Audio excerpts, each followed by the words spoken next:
Thanks for joining second session. We're going to continue right where we left off. This is a quick side note. We talked about this genetic interference, and Satan likely went down this avenue for a bunch of reasons. Number one, to disrupt the prophecy that from the line of Eve would come a savior. If he can disrupt the line of Eve, it's no longer genetically human. He can disrupt the prophecy. Secondly, there may be an element of rebellion in God's face, showing him, you created humans. I can create even better, a bigger, stronger, faster, smarter version. And it was an act of defiance. But along that, this is a common criticism of Christianity. In 1 Samuel 15, verse 2 through 3, God commands the complete destruction of an entire group of people. It is likely this is because these were Nephilim. God had a genetic issue. These were not human beings. This passage can appear to an ignorant reader as a call for human genocide, which it is in fact not the case. So let's read on. God commands Saul and the Israelites, "This is what the Lord Almighty says. I will punish the Amalekites for what they did to Israel when they waylaid them as they came up from Egypt. Now go, attack the Amalekites and totally destroy everything that belongs to them. Do not spare them. Put to death men, women, children, and infants, cattle and sheep, camels and donkeys." So with an understanding of the Nephilim and doing a bit of research, you can basically infer that this is not human beings here that are being decimated. It's actually these hybrids that we're discussing. So this is just a quick side note, not the main point, but it's worth noting because it's tangential to the main topic. All right, so how is all this relevant today? Why should this be of current discussion with everything else going on? Well, Jesus said, in the days of Noah, which are previously described in Genesis, we just touched on that, will effectively be repeated in the end of days, with this emphasis on genetic modification. So it's something that we can expect when we're near the end of human history. So Matthew 24:37 says, "As it was in the days of Noah, so it will be at the coming of the Son of Man." So we need to understand the days of Noah so we know what to watch for. And that's what we're digging into here. The mark of the beast. Let's talk about this a bit. The Bible clearly describes a subcutaneous technology required to participate in the financial system. We have something similar going on now. This is not the mark of the beast now, but it is precursor technology. This implant also disqualifies the wearer from salvation. That's an important distinction compared to what's going on today. The verse says, Revelation 13, verse 16 and 17, "He causes all, both great and small, rich and poor, free and slave, to receive a mark on their right hand or their forehead, and that no one may buy or sell except one who has the mark of the beast or the number of his name." So let's briefly touch on the ineligibility of these recipients. A third angel followed them and said in a loud voice, "If anyone worships the beast and its image and receives its mark on their forehead or on their hand, they too will drink the wine of God's fury, which has been poured full strength into the cup of his wrath. They will be tormented with burning sulfur in the presence of the holy angels and of the Lamb. And the smoke of their torment will rise forever and ever. There will be no rest, day or night, for those who worship the beast and his image, or for anyone who receives the mark of its name." So if all this is true, shouldn't we see non-human DNA, some sort of remnant from all of this that's described in modern humans or in fossils? And the answer is absolutely. There's currently 4 that are known: the Neanderthal DNA, the Denisovan DNA, and then there's 2 more recent in the last few years, EH1 and EH2.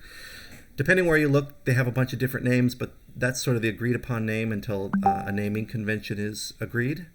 And if you want to dig way more into this, back to my previous reference, dig into Chuck Missler's Transhumanism. There's a link.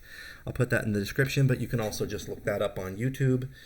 He has several deep dives that are around an hour long into this topic, but the answer is yes. There's 4 different distinct non-human DNA that are have been found in fossils and modern living humans. So let's talk about the technology. What do we see today that provides evidence these prophecies are even possible? For the last 2,000 years, if you describe this, it would sound like a fairy tale because the technology would have been completely impossible. Obviously, that's not the case today. The following slides will provide an overview of all the technologies required for the mark to function. So the purpose of these next slides is to talk about the technological and financial requirements for all of this to work as described in the Bible.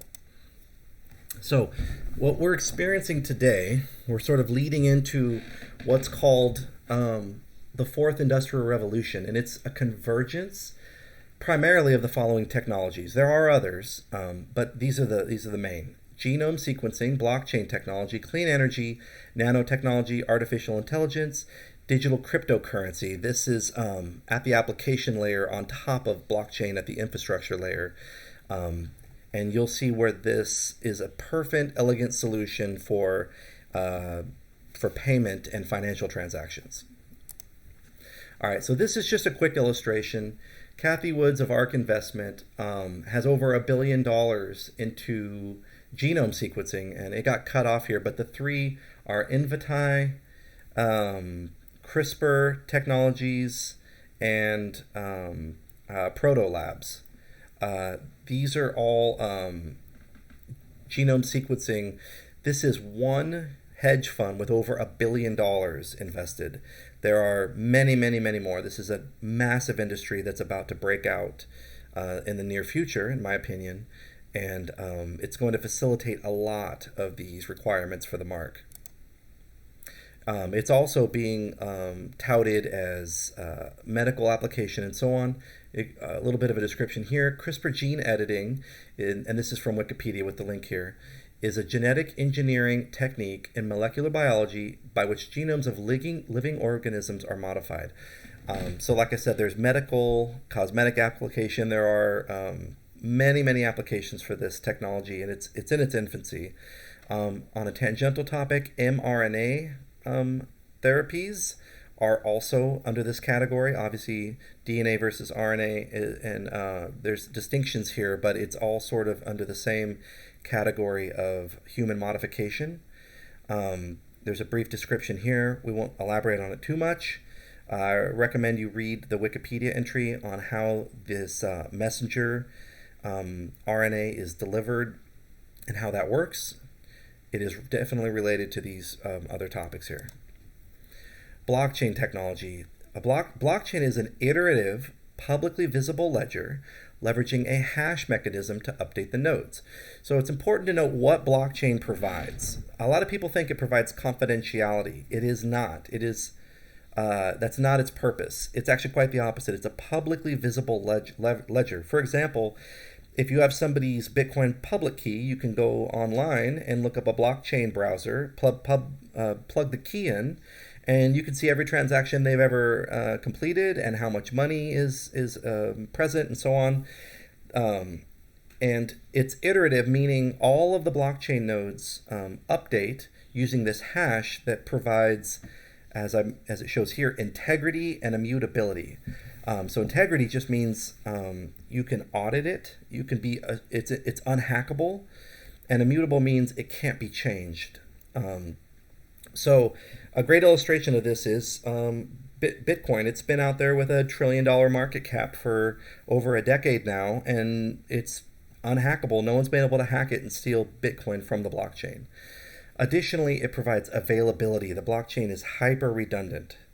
And we will pause here and go to video 3.